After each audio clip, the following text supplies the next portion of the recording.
Vamos lá então, pessoal. Hoje dando continuidade à terceira parte, né, do tema inflamação, né, extremamente importante, né? Só para frisar mais uma vez, lembrar que é uma resposta, né, dos tecidos vascularizados a infecções ou lesões, né, que vai consistir basicamente em recrutar as células e moléculas de defesa com a finalidade de eliminar os agentes agressores, né? E obviamente é essencial a sobrevivência. A gente viu que é uma resposta, né, que consiste, né, a gente pode dividir uma resposta vascular e uma resposta das células de defesa, né? Claro que quando a gente fala células de defesa, a gente também não fala só do componente celular, né? A gente já viu isso na semana passada. Lembrar isso sempre tem que estar na cabeça de vocês sobre o sistema imune, né? Divisão inato e adaptativo. Então, basicamente, a gente olha para esse polo aqui à esquerda, a gente pensa em inflamação aguda, e para esse polo aqui à direita, inflamação crônica. Claro que isso de uma maneira bem sintetizada. A gente viu ainda, não podemos esquecer das barreiras físicas, das barreiras químicas, tudo isso entra como resposta inflamatória ou de defesa do organismo, melhor dizendo. A gente viu da barreira celular. Esse gráfico ele é extremamente importante, né? Com as horas e dias vai mudando o padrão de resposta, né? Uma resposta inicial que é feita pela imunidade inata. A gente viu lá que tem os receptores Toll-like, né? Que já tem a habilidade inata de reconhecer a boa parte dos antígenos, e depois vai migrando para uma resposta adaptativa, né, da imunidade adaptativa. Lembrando que quem faz essa ponte célula dendrítica, macrófago, né, que são células apresentadoras de antígenos. Então a gente precisa apresentar esses antígenos para a imunidade adaptativa e aí desencadear toda essa cascada da inflamação crônica que a gente vai falar ainda na próxima aula. Os componentes, né, de cada uma delas, a gente já discutiu bastante sobre isso aí. Então, da resposta inflamatória aguda, né? Lembra, ela parte de uma fase vascular. A partir dessa fase vascular, aquela vasodilatação, aí que a gente vai começar a ter a migração, né, dos leucócitos, né? Primeiro dos neutrófilos, sempre lembrar que neutrófilo é a primeira célula de defesa que chega no local, né? Ele que vai fazer a primeira resposta aí da imunidade inata, né? Resposta em escala. Claro que se a gente for pensar, primeiro é aquelas células que já estão no tecido ali no local agredido, mas de maneira prática, o que a gente deve guardar aqui é os neutrófilos, né? São as primeiras células de defesa. Isso até reflete, a gente já podia discutir isso na aula ao vivo, mas isso reflete o hemograma, né? Quando a gente pede um hemograma para saber se a inflamação é aguda e crônica ou nos dá uma pista, a gente acaba vendo a quantidade de neutrófilos, né? Ou de células polimorfinucleares, né? Que junta aí neutrófilo, eosinófilo, basófilo, mastócito, todas aquelas células, né? Da imunidade inata. Então, todas essas células é isso que a gente está buscando no hemograma. Às vezes a demanda é tão grande que a gente fala lá, vocês vão se acostumar com esse jargão, que tem um desvio à esquerda, né, que começa a ter neutrófilos, né, imaturos, né, bastonetes, enfim, que a resposta inflamatória está demandando tanta célula, né, para combater, que começa a ter que jogar na corrente sanguínea no local inflamado, célula que nem estão totalmente madura ainda. Então, lembrar que tudo isso acontece porque, em um primeiro momento, eu tenho a vasodilatação, né? E junto com a vasodilatação, eu tenho um aumento de permeabilidade. E lembrar que isso elas estão ativos, não um processo passivo, né? Então, eu também vou ter mais exposição daquelas células, das proteínas de ligação, né? As selectinas, integrinas, tudo aquilo que a gente discutiu bastante semana passada. Mas só para lembrar, então, num vaso normal, lembra? A velocidade maior é no centro e os elementos figurados correm no centro. Quando tem uma vasodilatação ou próprio uma lesão direta do endotélio, né, há uma separação das células formando poros. Isso facilita ainda mais saída de proteínas e leucócitos, mas também plasma. E a gente viu de acordo com o conteúdo, né, vamos dizer assim, no fluido extravasado, a gente vai classificar em exsudato ou transsudato. Isso é extremamente importante quando a gente vai analisar, né, principalmente os líquidos que ficam nas cavidades, né, peritoneal, pericárdico, pleural. No nosso dia a dia é muito mais comum pleural. Agora, então, com o coronavírus, né, que pega principalmente o trato respiratório, né, então não é incomum. Então a gente sempre precisa analisar esse líquido para definir se ele é um exudato e o transsudato. E a diferença básica é que se eu tenho um exudato, né, é uma inflamação, é um processo ativo. Essas células, essas proteínas saíram por um processo ativo. Então aquele gráfico mostrando, né, desde o leucócito lá no centro, né, quando eu tenho a vasodilatação, ele vai para a margem, então marginação, depois ele acaba ligando com as selectinas, né, ligações fracas, então chamado de rolamento ou rolagem, e depois tem uma ligação forte, chamada de adesão, feita pelas integrinas, e depois a diapedese propriamente dita ou transmigração, e vai sendo guiado então pelas quimiocinas, e esse movimento é unidirecional, né? Então, o leucócito sempre vai numa direção só até chegar no sítio aí, por exemplo, que está infectado por uma bactéria, né, que é representado por esses bastões amarelos aí, uns micro-organismos. Então, lembrar que a primeira ligação fraca é feita pelas selectinas, o endotélio expõe a P e a E, e o leucócito a L, tá? E as integrinas que fazem a adesão ou a ligação forte, também chamada.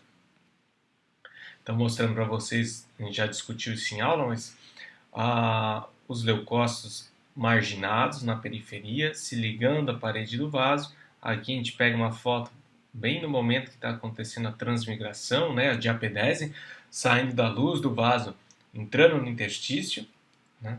E aqui mais um, essa figura também a gente discutiu, né, acontecendo a marginação dos leucócitos, né, um vaso bem dilatado. Também, então, em resumo, né, os componentes do plasma, ou derivados de componentes do plasma. Bradicinina, que é um peptídeo vasoativo que vai ocasionar vasodilatação. C3 e C5, que fazem parte do sistema complemento. O C3A e o C5A ajudam ou estimulam ainda mais a liberação de histamina. O C3B atua como psonina, a gente viu que isso ajuda lá na fagocitose. O C5A tem uma ação quimiotática, né? Então ele atrai as células fagocitárias. Lembrando que neutrófilo também é uma célula fagocitária, não é, vamos dizer assim, o seu papel principal, mas o neutrófilo também fagocita. Fator 12, né? Contato da lesão, lá do sistema calciferina, coagulação, sistema fibrinolítico, enfim, a plasmina, a trombina, a gente pode discutir isso com detalhe mais à frente, né? Derivados de células, então a histamina, né, também é liberada pelos mastócitos, basófilos e plaquetas, a gente já viu que é o primeiro, vamos dizer assim, a primeira amina vasoativa, né? Tem um pico lá de 6 horas do edema, tem um pico aí de 1 ou 2 horas de sua função, ela é efêmera. Depois a gente vê o óxido nítrico, também aí liberado por macrófagos, também por células endoteliais. Então a gente precisa tirar esse preconceito que célula endotelial é só uma célula de revestimento, é uma célula também ativa, né? Nenhuma célula no nosso corpo, na verdade, é passiva, né? Mas às vezes a gente estudando, a gente tem essa sensação que a célula endotelial é só uma célula que reveste o vaso. Não, ela tem diversas funções. A gente até viu que ela expõe a P-selectina, né, a E-selectina para ajudar na ligação, as de adesões fortes para ligar com a integrina, né, secreta óxido nítrico para fazer vasodilatação, né, e assim por diante. Então, leucotrieno B4, né, prostaglandina, fator de necrose tumoral alfa, interleucina 1, interferon gama, interleucina 8, né, são diversos. Aí ele só uma pitada só dos mais comuns. A gente discutiu isso também, os mediadores inflamatórios, né, histamina aí tendo um pico em meia hora, durando por volta de 1 hora, né, no máximo 2, quem sabe. Depois quem vai fazer a vasodilatação, né, bem lá dos sistemas de sininas, depois é mantida pela cascata do ácido arabidônico, a gente viu o leucotrieno B4, né, sistema complemento e assim por diante. E tudo isso não é por acaso, né, a gente discutiu na semana passada, que se a situação é rapidamente resolvida, pronto, só o pico de vasodilatação feito pela histamina já é eficaz para resolver o processo. Então eu não preciso ter outras cascatas, né, mais longas e mais com uma duração prolongada, né, se o efeito é passageiro, né, se já foi rapidamente eliminado o agente lesivo, nocivo ou até uma lesão direta, né? Então parece que num primeiro momento, né, que a gente está estudando, a gente fica, pô, por que o corpo faz um monte de amina vasoativa que tem a mesma função? Né? Por que ele tem histamina que faz vasodilatação, tem óxido nítrico que faz vasodilatação, tem leucotrieno, tem prostaglandina, tem vários outros que também fazem vasodilatação. Então pode parecer confuso no primeiro momento, mas é por isso, porque em cada fase vai perdurar, vai precisar de uma amina vasoativa de mais longa duração, por exemplo, né? Então é por isso. Então aqui mais uma figura clássica do Robbins, que a gente entende aí, ou vê o papel prático dessas interleucinas, fator de necrose tumoral, enfim. Então, no local, né, no vaso, na inflamação, a interleucina 1 ajuda, aumenta a expressão também daquelas moléculas de adesão, né, o fator de necrose tumoral alfa também, aumenta a permeabilidade, né? Vai fazer a célula endotelial também secreta interleucina 1, ajuda, né? Quimiocina, a gente viu isso. Os leucócitos também são, alguns secretam interleucinas, outros são ativados por essas interleucinas. A gente vai discutir isso, principalmente na fase da inflamação crônica. A gente vai ver que o macrófago ativa o linfócito T e o linfócito T também ativa o macrófago, parece uma via dupla, né? Um acaba ativando o outro, chamando mais células. Interleucina 1, 6 e fator de necrose tumoral, mas principalmente a interleucina 1 causa febre, né? Interleucina 1 e 6 no fígado liberam lá a PCR, né, a proteína C reativa, que são proteínas de fase aguda, protrombina, enfim. Esses mesmos lá na medula óssea ativa uma maior produção de leucócitos, né, faz a medula óssea produzir mais leucócitos, ela vai precisar, você está precisando de células para combater uma infecção, né? E assim também tem todas essas interleucinas, fator de necrose tumoral, tudo isso age sistemicamente, não só no local, né? Então, ajudando a formar trombo, o que pode ser danoso dependendo da região, né? No músculo vai aumentar a resistência insulínica para não gastar tanta glicose, mas enfim.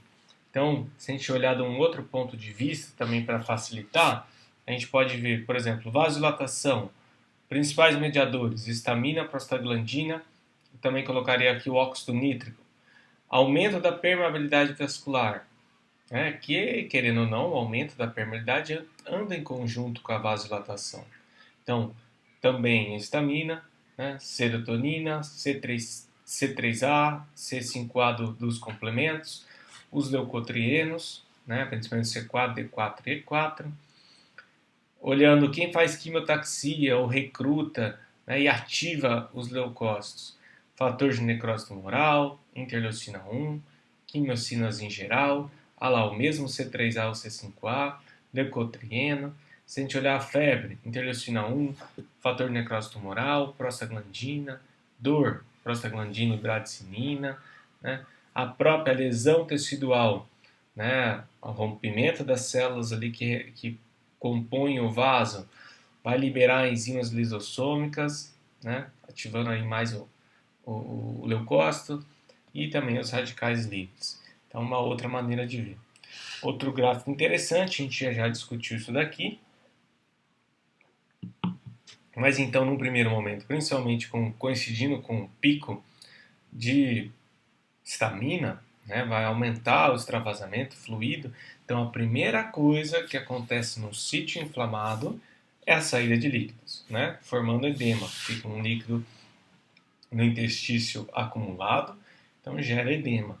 Depois vão chegando os neutrófilos, com um pico aí por volta de 24 horas, e depois com um pico de 48 horas, os manócitos, né, ou macrófagos. E aí a gente sabe que os macrófagos, né, junto com as células dendríticas, fazem aquela ponte com a inflamação crônica. Então, a partir aí de 48 horas, muito provavelmente começam a chegar os linfócitos, as outras células da inflamação crônica. Então, começa essa ponte aí.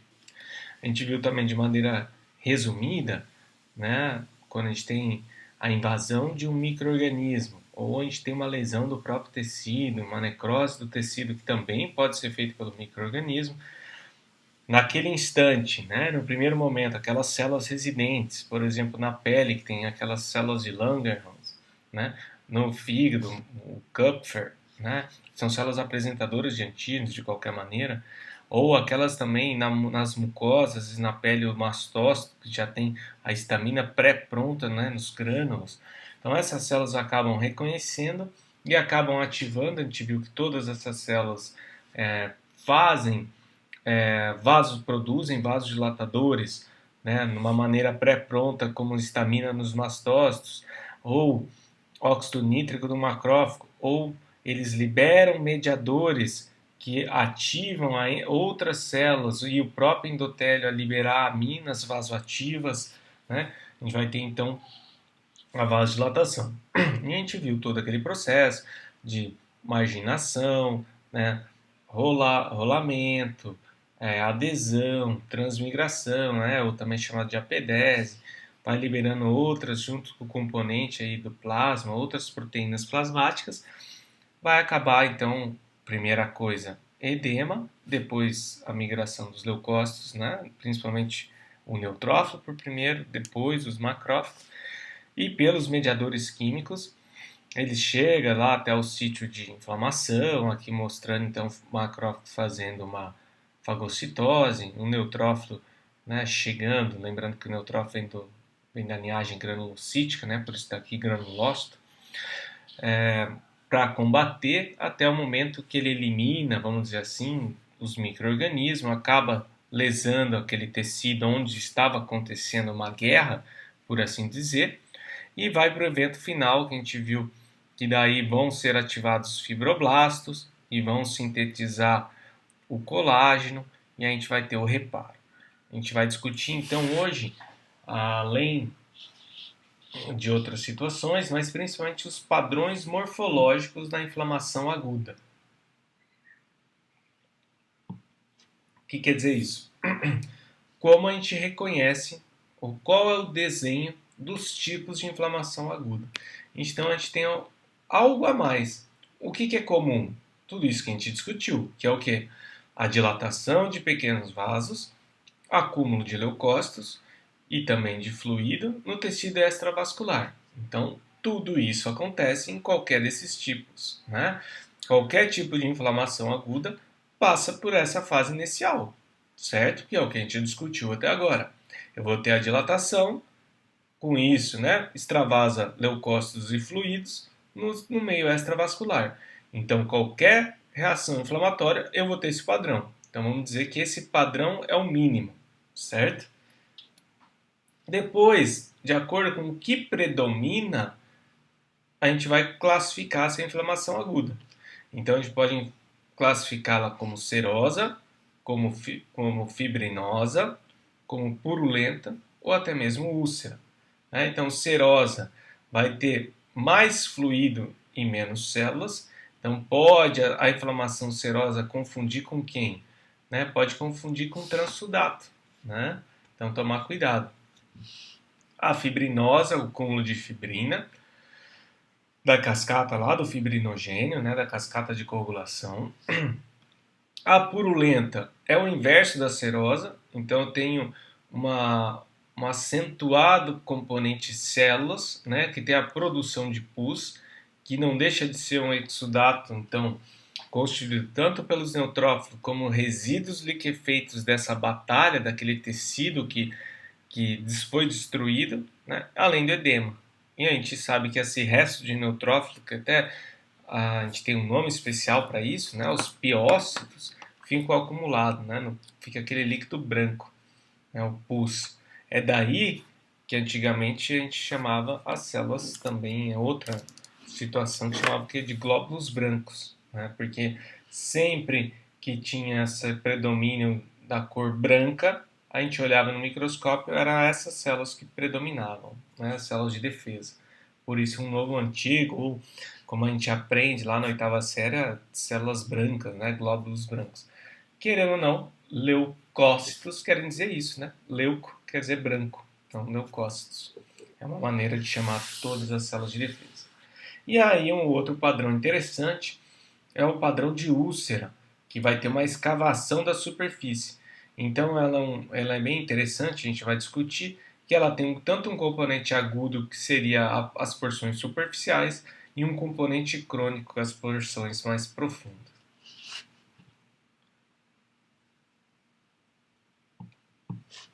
Começando então pela serosa, aquilo que a gente já adiantou, é marcado então pela exudação de fluidos com poucas células. Então, dependendo da situação, a gente pode até confundir, quem sabe, com um transudato e não um exudato. Então, ele é bem fluido, né?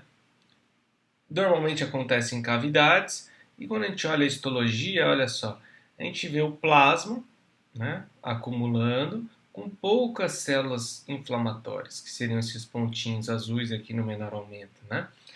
Contrário da purulenta.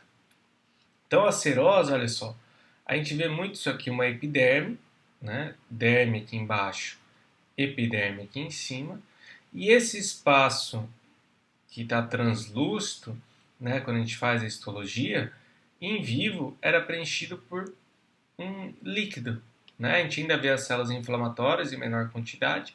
Isso aqui, por exemplo, acontece bastante em bolha, né, em queimaduras.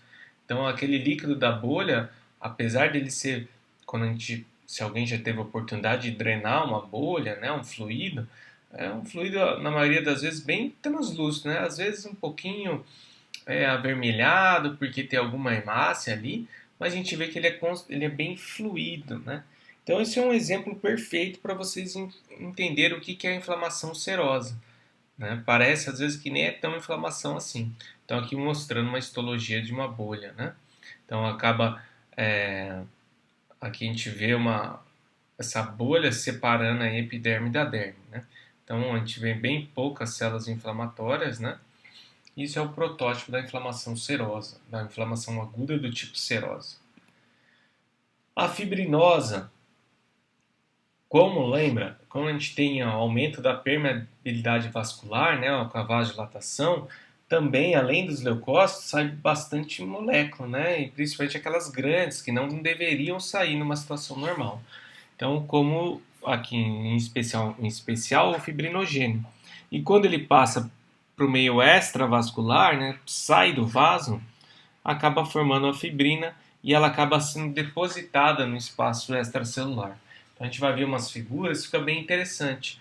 Então esse é chamado exudato, né, porque toda inflamação faz um exudato fibrinoso, né? Normalmente ele ocorre quando tem grande extravasamento, tá? Ou quando tem algum estímulo pró-coagulante. Então, por exemplo, em infiltrados neoplásicos, que a gente tem um evento pró-coagulante, né? E normalmente a gente encontra, ou é mais fácil de ser encontrado também naqueles tecidos, né, ou no revestimento de cavidades. Então, meninge, pericárdio, pleura, não é que não aconteça nos outros tecidos, mas como aí ele fica mais tempo parado, é mais fácil a gente encontrar. Mas também é extremamente comum encontrar, por exemplo, no rim, né, em pielonefrites, a gente às vezes acaba encontrando. No microscópio, como é que a gente vai dar uma olhada, né? A fibrina parece um monte de redinha, tá vendo? Finazinha, avermelhada, né? Eosinofílica. Parece aí um pré-coágulo, um coágulo sem forma, a gente pode dizer assim. No órgão, olha só. Então aqui a gente abriu o pericárdio e aqui está o coração, né? E ó, fica essa fina camada, olha aqui, é mais fácil ver até no revestimento da cavidade, né? Olha só, parece um monte de sujeirinha, né? O que parece isso? A grosso modo, para vocês entenderem um pouco melhor, porque é praticamente a mesma coisa, sabe quando a gente se corta e forma casquinha de sangue? Parece que é um monte de casquinha, né? e não está muito longe de ser, né? Tudo a ver com a fibrina depositada. Então, na microscopia, ó, fica essa fina camadinha, né, que é a mesma figura, a histologia disso aqui, de uma fina, um monte de, como se fossem finazinhas trabéculas, né? Fica tudo grumosinho, como se fosse um monte de casquinha, né? Então essa é a fibrinose. A gente aumentar um pouquinho mais, ó, um monte de leucócito, né? A gente está vendo aqui. E no meio no centro aqui, ó, depósito desse material aqui, dá para ver bem, ó. E aqui também. Essas travezinhas bem finas, bem delicadas, que aqui outras, que são os filamentos da fibrina, né? Aqui a gente também vê, ó, leucócitos, claro, sempre vai ter leucócitos em maior ou menor quantidade. A gente viu que na serosa tem menos. E aqui, ó, na fibrinose a gente tem bastante fibrina. Olha, todo esse rosinha claro formando travezinhas, uma rede, são as redes de filamentos de fibrina. Então essa é a fibrinose. A purulenta,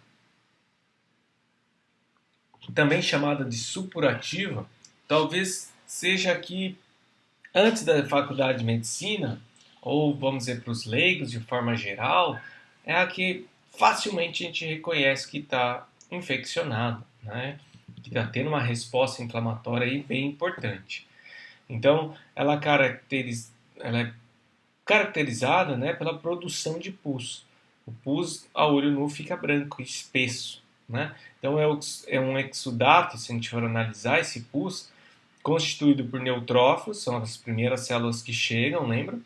Resíduos do tecido onde está tendo essa guerra, né, que acaba sendo liquefeito, e também de células necróticas, que são células que morrem, e claro, o fluido do edema.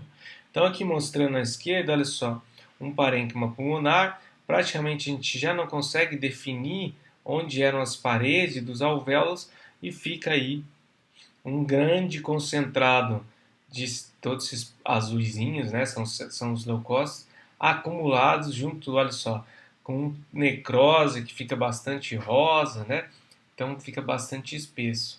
Geralmente, a causa mais frequente desse tipo de inflamação aguda é a bacteriana, né? Então, as bactérias são as causas mais frequentes. Então, por isso que alguns médicos, quando estão analisando lá a garganta, estão em busca do quê? Ah, se tem pus. Ah, se tem pus, eu vou dar antibiótico. Por quê? Se tem pus, quer dizer que é branco, né? Aliás, aí ele olha lá, tá branco, né? É um exudato purulento. Então, se é um exudato purulento, tem bastante pus. O pus é exudato, a gente viu, composto por neutrófilos, restos aí liquefeitos das células, da necrose que está acontecendo lá. E a principal, né, causa da infecção tipo purulenta são bactérias. Então, por isso que no dia a dia a gente vai analisar uma garganta da pessoa, quando vocês começarem mais na prática, e tá em busca de olhar se tem pus. Se tem pus, a gente dá antibiótico. Se não tem pus, deve ser viral. Mas a gente sabe também que as outras infecções, mesmo a viral, também faz pus, né? Mas é muito mais comum a bactéria. Então, no dia a dia, no plantão, quando a gente não dá tempo de esperar uma cultura, né? Ou de fazer algum outro tipo de exame, acaba receitando o antibiótico, né, nessas situações que a gente vê pus.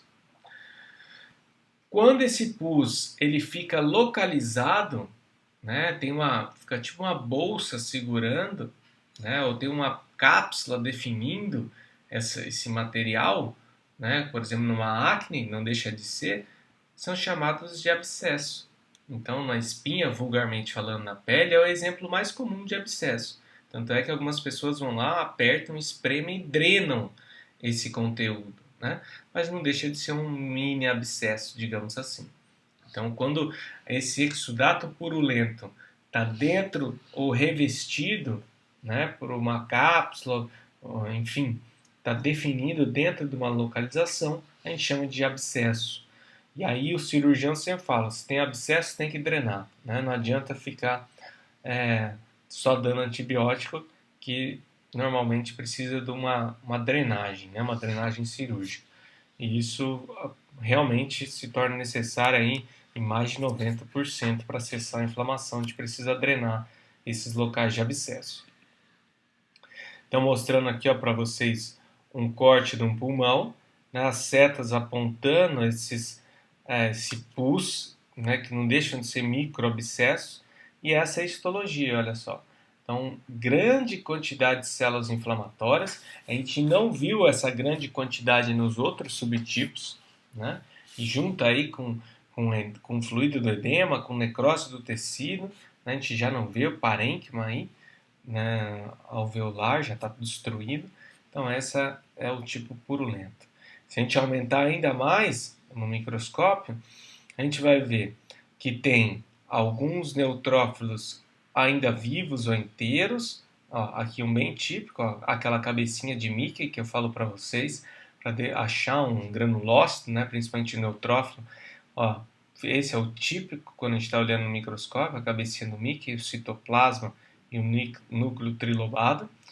E a gente vê o que? Aqui, ó, resto de neutrófilo. Ó, só fica um pinguinho de núcleo, outro aqui destruído, outro destruído.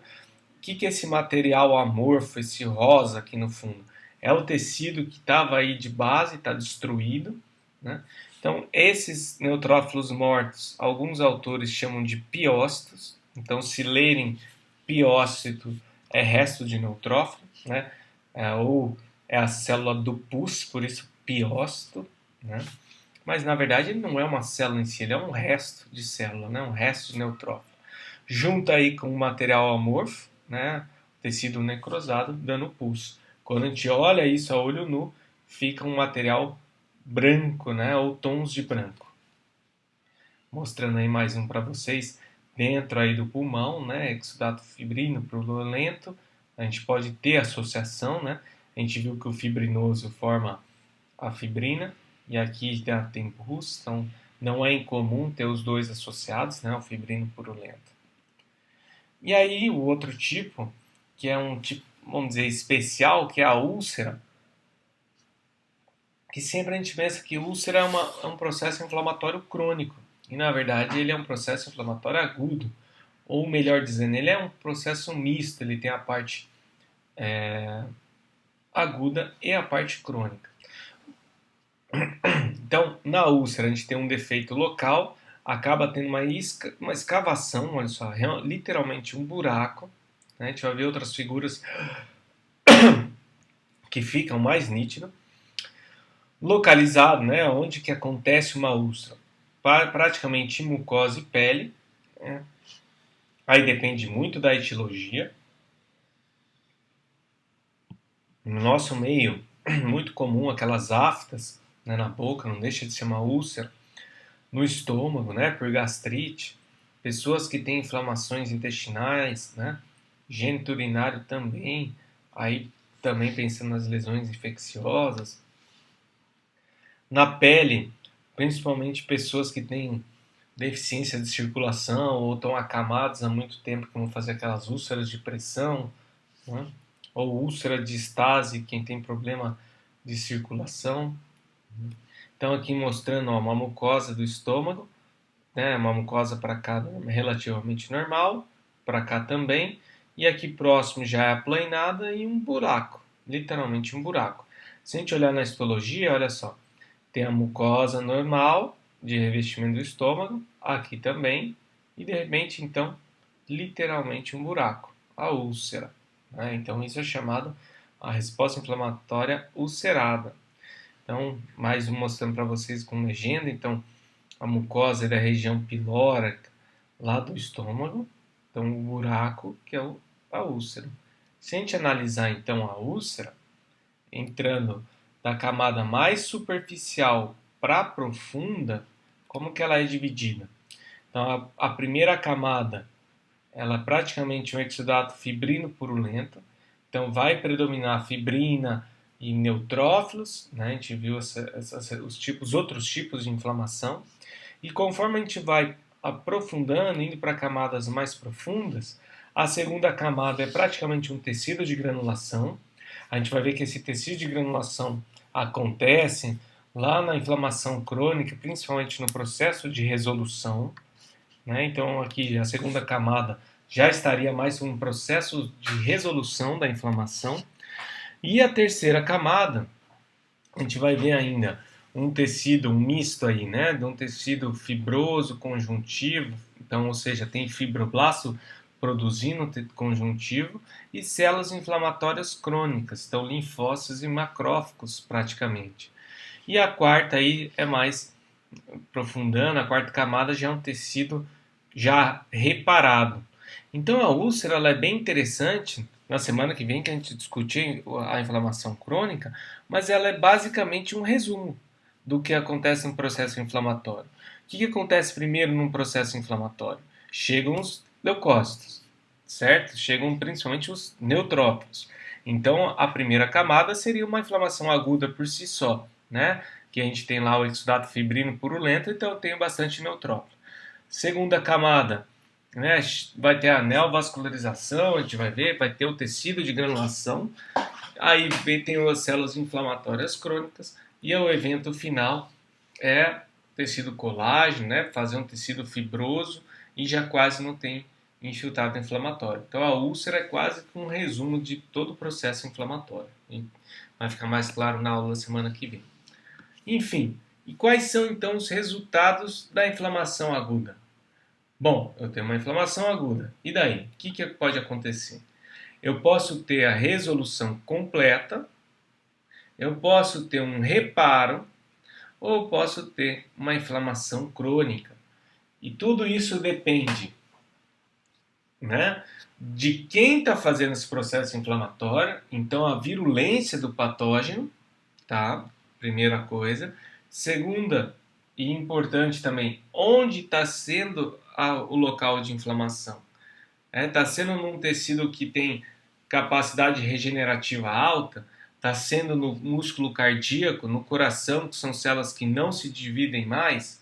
Então, obviamente, eu vou ter um reparo, né? E se eu não resolvo, eu faço para uma fase de inflamação crônica. Então, o cenário perfeito é a resolução completa, né? Então, onde eu vou ter tudo, vai ter um resultado normal, vai voltar praticamente o que era antes, se não tudo, boa parte, né? Então, alguns autores também falam só simplesmente resolução. Mas para isso, claro, depende da intensidade do patógeno e principalmente onde está sendo a reação inflamatória. Por quê? A gente tem que lembrar da proliferação celular, que a gente pode dividir as células, né, ou o tecido do corpo de acordo com a multiplicação dessas células. Então a gente pode classificar as células como lábeis, são aquelas que estão sempre se dividindo, estáveis, são aquelas que estão dormentes e precisam de um estímulo para se multiplicar, e aquelas chamadas permanentes que não se dividem. Então, se a gente olhar quais são as células lábeis, todo o tecido epitelial é composto por célula lábea. Então, a epiderme, a mucosa de revestimento, principalmente da cavidade oral, da vagina, colo uterino, que reveste glândula, né? Enfim, tudo que tem tecido epitelial, né? E também esplênico, linfóide, hematopoético, pode ter a chance de ter uma resolução completa, porque são locais em que as células estão sempre se dividindo. Então, se não for uma inflamação de muita intensidade, não for um patógeno muito virulento, a chance de ter uma resolução completa é muito alta. O exemplo disso, quando o cirurgião entra com um bisturi, né, na pele, uma pele que não está doente, e não tem uma resposta inflamatória tão exagerada, né, não entrou, não infectou com bactérias, enfim, a resolução, quando ele fecha com pontos, depois de um tempo, é praticamente completa, né? Estáveis. Então, aquelas células que vivem no fígado, no rim, no pâncreas, as células que vêm lá do mesênquima, né? As células mesenquimatosas, então fibroblasto, osteoblasto, condroblasto. Lesões, então, nesses locais, já fica um pouco mais difícil de ter uma resolução completa, né? Porque as células elas não estão se dividindo a todo tempo. Precisa sair tem um estímulo, né? A própria inflamação é um estímulo. Então vai depender também, mas pode ter uma resolução completa, mas vai depender então da intensidade do patógeno. Só que se a lesão, a resposta inflamatória, né, seja ela por uma infecção viral, bacteriana, enfim, for num tecido que é feito por células permanentes, eu não vou ter, é impossível eu ter uma resolução completa, né? Então, quais seriam isso? As células nervosas, lá do sistema nervoso central e periférica também, muscular esquelética, muscular cardíaca, tudo isso aí então vai ter uma tendência de não ocorrer a reconstrução do tecido. Então, por menor que seja o estrago, né, ou a infecção, por exemplo, cerebral, aquelas células cerebrais que porventura vierem morrer num processo inflamatório, a chance de ter uma resolução completa é mínima, porque até, sim, claro que a gente está avançando na ciência, mas o neurônio, por exemplo, é uma célula que, em teoria, não se multiplica mais, é considerada uma célula permanente. Então, nesses locais, só vou poder pôr o quê? Tecido colágeno, não reparo. Então, se a gente olhar o ciclo celular, as células lábeas estão sempre se multiplicando, as células quiescentes ficam no estágio chamado G0, precisa de um estímulo para entrar em G1 e continuar a multiplicação, e as células permanentes não se multiplicam mais. E se a gente olhar isso, não é à toa, né, mais para frente vocês terão uma aula de neoplasia, não sei se será comigo, também explica onde é mais comum o câncer, né, os carcinomas que têm origem no epitélio, né, nas células epiteliais. Por quê? São células que estão sempre se multiplicando.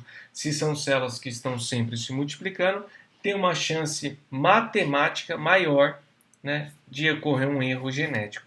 Então, por isso que os carcinomas, não só por isso, mas boa parte, por isso que é muito mais comum carcinoma do que sarcoma, por exemplo.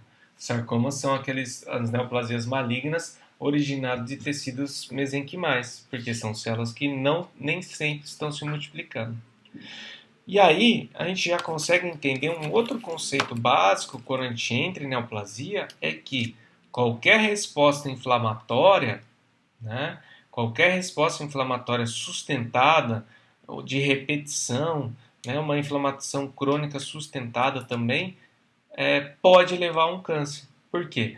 No sítio inflamado, as células estão sempre se dividindo, aquelas que são quiescentes também vão estar sempre se dividindo, então eu tenho um potencial maior matemático, digamos assim, de ter uma neoplasia. A segunda linha aí que pode acontecer numa inflamação aguda pode cessar com um reparo. Então, o reparo é justamente isso. Quando eu não consigo fazer a resolução completa, seja porque a agressão foi muito grande, seja porque o tecido é composto por células permanentes, eu vou substituir aquele tecido lesado por colágeno, né? Eu falo brincando que o colágeno é o silver tape humano. Então, eu vou ter o chamado cicatrização ou fibrose, que acontece nessa situação. Então, a destruição, né? A lesão inflamatória vai envolver tecidos que são incapazes de regeneração, ou quando eu tenho pode ser, por exemplo, na própria pele, na própria mucosa, mas foi uma inflamação tão grande, teve muita destruição, teve muita célula inflamatória envolvida, né, principalmente infecções bacterianas, que mesmo num tecido lábil, eu vou ter que reparar por colágeno, né, fazendo uma fibrose, né. E a última seria então a evolução para a inflamação crônica. Quando não posso ser resolvida, a inflamação aguda não deu conta do recado, vamos dizer assim, ela evolui para a forma crônica, que a gente vai discutir na semana que vem. Então, colocando aí com desenhos, eu tenho uma inflamação aguda, né? Pode ser também lesão, infecção bactéria, toxina, algum trauma. Eu posso, então, ter uma resolução, também chamada de resolução completa ou regeneração, dependendo do livro que vocês forem estudar. Então, volta praticamente ao normal, certo? Lembrando, então, que isso não depende só da virulência da bactéria, por exemplo, mas depende do tecido estar sendo acometido. Então, tem que ser em tecido composto por células lábeis ou, no máximo, quiescentes, né? Se for em tecido composto por células permanentes, nunca vai acontecer a resolução. Eu posso, então, na inflamação aguda, passar por um processo de pus, né, que a gente viu de abscesso, que invariavelmente vai levar a um processo de reparo, né? Então, pode acontecer uma inflamação aguda num tecido lábio, mas que foi de grande monta, que formou bastante pus, que formou abscesso, que não vai ter jeito, vai ter um reparo. Lembra, reparo vai ser com tecido fibroblastos, né, que vão produzir colágeno, né, o silver tape humano. Então, o reparo acaba acontecendo a fibrose, né? Ou eu posso ir para uma inflamação crônica. Lembrando que tem algumas situações que a inflamação aguda é muito rápida e já vai direto, o processo inflamatório praticamente é uma inflamação crônica desde o início.